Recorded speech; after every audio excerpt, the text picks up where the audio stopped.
नमस्कार, मैं दीपक कुमार आप सभी का स्वागत करता हूं दादा चैनल पे। दोस्तों, इस देश में मोदी विरोध के नाम पे एक विपक्षी दलों का नया गठबंधन बना है, जिस गठबंधन का नाम इंडियन रखा गया, जिसको नरेंद्र मोदी घमंडिया गठबंधन के नाम से संबोधित करते हैं। लेकिन उस घमंडिया गठबंधन का 3 बैठक हो गया और तीसरे बैठक के बाद उस घमंडिया गठबंधन का मुख्य एजेंडा क्या है वह पूरे देश को पता लग गया है। जी हाँ, दरअसल उस मोदी विरोधी इंडिया गठबंधन जिसमें कांग्रेस सहित Congress, RJD, JDU, DMK, TMC, आम आदमी पार्टी, समाजवादी पार्टी सहित 28 दल शामिल है। उस 28 दलों का जो प्रमुख एजेंडा है वह एजेंडा सिर्फ और सिर्फ हिंदू और सनातन विरोध का है। और सिर्फ विरोध का ही नहीं है, तो सनातन और हिंदुओं का नरसंहार का है। अगर 2024 में यह मोदी विरोधी इंडिया गठबंधन जीत जाता है तो फिर इस देश से सनातनी हिंदुओं को खत्म कर दिया जाएगा, सनातनी हिंदुओं का नरसंहार कर दिया जाएगा। जी हाँ, यही इस मोदी विरोधी विपक्षी अलायंस इंडिया और घमंडिया गठबंधन का प्रमुख एजेंडा है। और मैं यह बात इसलिए कह रहा हूं क्योंकि इस इंडिया और घमंडिया गठबंधन में शामिल तमिलनाडु के सत्ताधारी दल डीएमके, उसका नेता और तमिलनाडु सरकार का कैबिनेट मंत्री और मुख्यमंत्री एमके स्टालिन का पुत्र उदयनिधि स्टालिन ने एक बयान दिया है। उन्होंने अपने बयान में कहा है कि जिस तरह से हम डेंगू, मलेरिया, कोरोना जैसे बीमारियों का सिर्फ विरोध नहीं करते, उसको खत्म करने के लिए अभियान चलाते हैं, उसको खत्म कर देते हैं, उसी तरीके से सनातन धर्म भी है। और सनातन धर्म को भी हमें सिर्फ विरोध नहीं करना है, बल्कि सनातन और सनातन धर्म को खत्म कर देना है। यानी कि एक और यहाँ पे सबसे जरूरी बात यह है कि सनातन धर्म का अर्थ ही होता है हिंदू धर्म, क्योंकि जो सनातनी है वही हिंदू है और जो हिंदू है वही सनातनी है। तो जब उदयनिधि स्टालिन यह कह रहे थे कि सनातन को खत्म कर देना चाहिए, हमको सिर्फ उसका विरोध नहीं करना चाहिए बल्कि उसको समूल नष्ट कर देना चाहिए, तो इसका अर्थ यह था कि वह यह कह रहे हैं कि इस देश से, भारत से हिंदुओं का समूल नष्ट कर देना चाहिए, हिंदुओं को खत्म कर देना चाहिए। बेशक बाद में चाहे उसका अर्थ वो कुछ भी बताए कि मेरी मंशा ऐसा नहीं था। और उनके बचाव में हिंदू द्रोही तमाम दलाल टीवी चैनल पे आपको दिख रहे होंगे और सोशल मीडिया पे दिख रहे होंगे। अगर आज का आप डिबेट सुने होइएगा टीवी चैनलों का, तो उसपे बहुत सारे बड़े बड़े दलाल, बुद्धिजीवी, बड़े बड़े राजनीतिक दलाल जो अपने आप को राजनीतिक विश्लेषक कहते हैं, लेकिन वो पूरी तरह से कांग्रेसी दलाल है। वह कांग्रेसी दलाल उदयनिधि स्टालिन के बचाव में उतरे थे और वह तर्क ये दे रहे थे कि दरअसल उदयनिधि स्टालिन का कहने का अर्थ यह नहीं था। उनका कहने का अर्थ था कि जो सनातन धर्म में जातिवादी सिस्टम है उसके खिलाफ है, वो उनको खत्म करने की बात कर रहा था। जबकि उदयनिधि स्टालिन अपने पूरे बयान में कहीं भी जाति शब्द का जिक्र नहीं किया। उन्होंने अपने बयान में स्पष्ट तौर पे कहा है कि जिस तरह से हम डेंगू, मलेरिया, कोरोना को खत्म कर देते हैं, खत्म करने का अभियान चलाते हैं, उसी तरीके से हमें सनातन धर्म का सिर्फ विरोध नहीं करना चाहिए बल्कि हमें उसे खत्म करने का अभियान चलाना चाहिए और उसको खत्म कर देना चाहिए। लेकिन फिर भी एक कांग्रेसी दलाल, ये जॉर्ज सोरोस के पैसे में पलने वाले दलाल, चाहे वो राजनीतिक विश्लेषक हो या राजनीतिक दलों का प्रवक्ता हो, जो आज उदयनिधि स्टालिन के बचाव में टीवी चैनल पे थे और ये कह रहे थे कि उदयनिधि स्टालिन हिंदुओं का नरसंहार का बात नहीं कर रहा है, बल्कि वो जो सनातन धर्म में कास्ट सिस्टम, जातिवादी व्यवस्था है, उसको खत्म करने की बात कर रहा है। तो मैं इन दलालों से पूछना चाहता हूं कि कोई भी, चाहे वो राजनीतिक दलाल हो या राजनीतिक विश्लेषक हो, वो यह बता दे कि सनातन धर्म के किस ग्रंथ में जाति व्यवस्था का उल्लेख है। एक धर्म ग्रंथ बता दे सनातन धर्म का जिसमें जातियों का उल्लेख किया गया है, एक भी ऐसा ग्रंथ नहीं है। फिर भी ये 2 कौड़ी का सड़क छाप उदयनिधि स्टालिन जिनके बाप दादाओं ने स्टालिन नाम सिर्फ इसलिए रखा क्योंकि सोवियत रूस का जो एक तनाशाह था जोसेफ स्टालिन, जिसने अपने शासनकाल में 4 करोड़ निर्दोष नागरिकों का नरसंहार करवाया था, उस स्टालिन के नाम पे इन्होंने अपने वंशज, इनके परदादा एम करुणानिधि ने अपने पुत्र का नाम स्टालिन रखा, क्योंकि इनको एक तनाशाह पैदा करना था इस देश में, इसलिए उस तनाशाह के नाम को आगे बढ़ाया। उसी तनाशाह के नक्शे कदम पे चलते हुए अब एम.के. स्टालिन का ये बेटा, जो पूरी तरह से सड़क छाप एक नेता है, जिसका अपना कोई हैसियत औकात नहीं है, अगर इन जैसे लोगों का बाप अगर या परिवार के लोग राजनीति में ना हो तो इनकी इतनी हैसियत नहीं है कि इनको कोई जान सके। वो उदयनिधि स्टालिन ये कह रहे हैं कि इस देश के सनातनियों को खत्म कर देना चाहिए। वह इस देश में गैर सनातनी, गैर हिंदुओं से को आह्वान कर रहा है कि तुम सब मिलकर इस देश के 80% हिंदुओं का नरसंहार कर दो, उसको खत्म कर दो। और ये उसी तमिलनाडु के मंत्री कह रहा है जिस तमिलनाडु के लिए मनीष कश्यप प्रकरण में इस देश में के सुप्रीम कोर्ट में बैठे हुए milord chief justice of India D Y. Chandrachud कह रहे थे कि मनीष कश्यप, तुमने तमिलनाडु जैसे एक शांत राज्य का, जहां पे सद्भाव का नदियां बहती हैं, उस राज्य को बदनाम करने का कोशिश किया है, और इसलिए तुम्हारे ऊपर देशद्रोह का कानून जायज है और तुम्हें सुप्रीम कोर्ट से किसी तरह का कोई राहत नहीं दिया जा सकता है।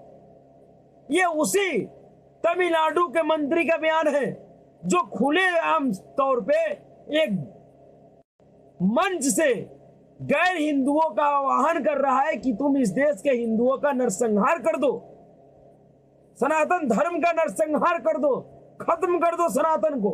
उदयनिधि का जो ये बयान है, ये एक तरह से सुप्रीम कोर्ट के मुंह पे तमाचा है। अब देखना यह है कि यह तथाकथित सुप्रीम कोर्ट जो मनीष कश्यप से लेकर नुपुर शर्मा के ऊपर ढेर सारा ज्ञान बांटते फिर रहे थे, जो नुपुर शर्मा को यह कह रहे थे कि तुम्हारे वजह से इस देश में इस बवाल हो गया है, जिस मनीष कश्यप के लिए कह रहा था कि तुमने एक शांत प्रदेश को बदनाम किया है, उस सुप्रीम कोर्ट में बैठे हुए मिलॉर्डों का को देखना है कि वो मिलॉर्ड अब क्या करते हैं इस उदयनिधि स्टालिन के खिलाफ। जिस तमिलनाडु का यह राजनीतिक चरित्र रहा है कि वो हमेशा हिंदी और हिंदू का विरोध करके ही अपना राजनीतिक अस्तित्व को बचाया है। जिस तरीके का बयान उदयनिधि स्टालिन ने दिया कि हिंदू धर्म एक डेंगू मलेरिया, सनातन धर्म डेंगू मलेरिया कोरोना वायरस की जैसा है, यह समाज के बीच में सद्भाव और सामाजिक न्याय में बहुत बड़ा बाधा है। इस दो कौड़ी के ईसाई और मिशनरी के दलाल उदयनिधि स्टालिन को पहले सनातन और सनातन धर्म का ज्ञान होना चाहिए। और जो दलाल टीवी पर बैठ के कह रहे थे कि जाति व्यवस्था बहुत खराब है, ये वही दलाल है, चाहे वो कांग्रेसी दलाल हो या लेफ्टिस्ट दलाल हो, वो सबके सब दलाल आज बिहार में मिल सरकार चला रहे हैं और सबके सब जातिगत जनगणना करवा रहे हैं। इन दलाल से पूछना चाहिए या इन दलालों के गैंग से पूछना चाहिए कि अगर तुम जाति व्यवस्था को इतनी गंदा मानते हो, इतना खराब मानते हो, तो फिर जातिगत जनगणना क्यों करवा रहे हो और पूरे देश में जातिगत जनगणना का ढिंढोरा क्यों पीट रहे हो। दरअसल जिस तरीके का बयान उदयनिधि स्टालिन ने दिया है, यह कोई छोटा मोटा बयान नहीं है, यह किसी धर्म के ऊपर तीखा टिप्पणी नहीं है, बल्कि यह एक बहुसंख्यक समाज और उनसे जुड़े हुए धार्मिक लोगों का सीधा सीधा नरसंहार का आह्वान है। बुराइयां किस धर्म में नहीं है, किस मजहब में नहीं है, क्या इस्लाम में बुराइयां नहीं है, क्या क्रिश्चियनिटी में बुराइयां नहीं है, लेकिन इस उदयनिधि स्टालिन का औकात नहीं है कि हिंदू धर्म के अलावा किसी दूसरे धर्म के लिए इस तरह का बात कह सके। और वो इसलिए नहीं कह सकता है क्योंकि हिंदू धर्म के ऊपर ये दो कौड़ी का नेता, चाहे उदयनिधि स्टालिन हो या बिहार का शिक्षा मंत्री चंद्रशेखर यादव हो, या उत्तर प्रदेश का सड़क छाप नेता स्वामी प्रसाद मौर्य हो, या गुजरात का नेता गोपाल इटालिया हो आम आदमी पार्टी का, या फिर कांग्रेस पार्टी का तथाकथित राजकुमार राहुल गांधी हो, जो ये कहता है कि मंदिर में जो लोग जाते हैं वो लड़कियां छेड़ते हैं। ये सब इसलिए इस तरीके का बयान दे पाते हैं क्योंकि हिंदू धर्म पे किसी तरह का तीखा टिप्पणी करने के बाद कोई सनातनी हिंदू मोहम्मद गौस या मोहम्मद रियाज की तरह रिएक्ट नहीं करता है। और इसी कमजोरी का फायदा ये तमाम दो कौड़ी के दलाल उठा रहे हैं। दरअसल ये जो बयान है वो सिर्फ एक एमके स्टालिन या उनके बेटे उदयनिधि स्टालिन का कतई नहीं है, यह पूरा इंडिया गठबंधन का सोच है। और अब तय करना है इस देश के हिंदुओं को। मैं उन दोगले लोगों से अपील नहीं कर रहा हूं, मैं उन 100% जो सच्चे मन से सनातन को मानने वाले लोग हैं, मैं उनसे अपील कर रहा हूं कि यह आपके लिए विचारणीय विषय है कि आप किसे चुनना चाहते हैं। एक ऐसे गठबंधन को जिनका कोर एजेंडा यह है कि 2024 चुनाव के बाद इस देश से सनातन और हिंदू को खत्म कर दिया जाना चाहिए। वो भारत को हिंदू और सनातन मुक्त बनाना चाहते हैं। ऐसे गठबंधन को चुनना है या फिर ऐसे लोगों को चुनना है जो हर एक मौकों पे आपके साथ खड़ा है और खड़ा था और खड़ा रहेगा। आज उदयनिधि स्टालिन के इस बयान का अगर कोई विरोध कर रहा है तो वो एकमात्र पार्टी है, वो है भारतीय जनता पार्टी। देश के गृह मंत्री से लेके भारतीय जनता पार्टी के छोटे से छोटे कार्यकर्ता तक ने उदयनिधि स्टालिन के इस बयान का जमकर विरोध किया है। भारतीय जनता पार्टी के अलावा इस देश का कोई भी राजनीतिक दल नहीं है।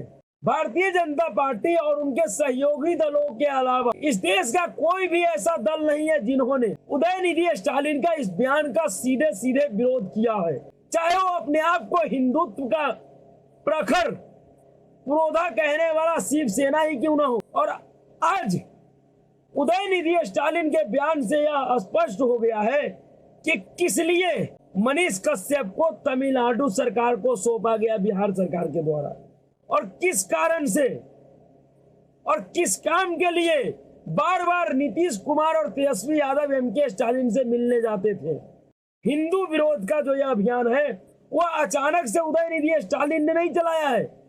यह अभियान कांग्रेस पार्टी का कोर एजेंडा रहा है।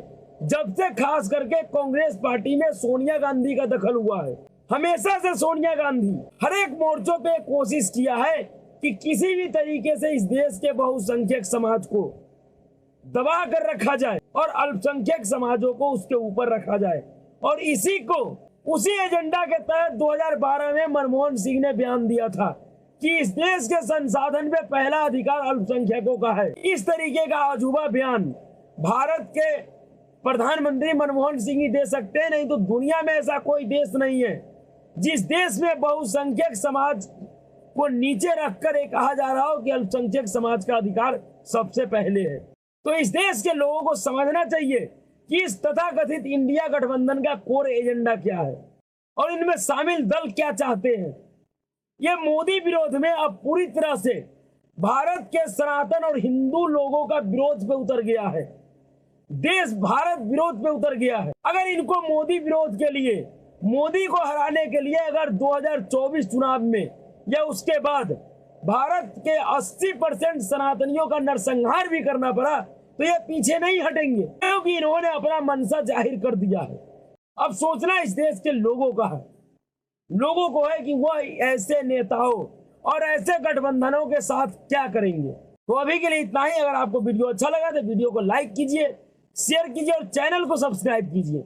और आप सभी से अपील है कि अपने अपने स्तर से हिंदू द्रोही नेताओं का खुलकर विरोध कीजिए, जमकर विरोध कीजिए। अगर सड़क पे उतरना पड़े तो सड़क पे उतरकर विरोध कीजिए, लेकिन ऐसे दोगले नेताओं को मुंह तोड़ जवाब दीजिए। तो अभी के लिए इतना ही। नमस्कार।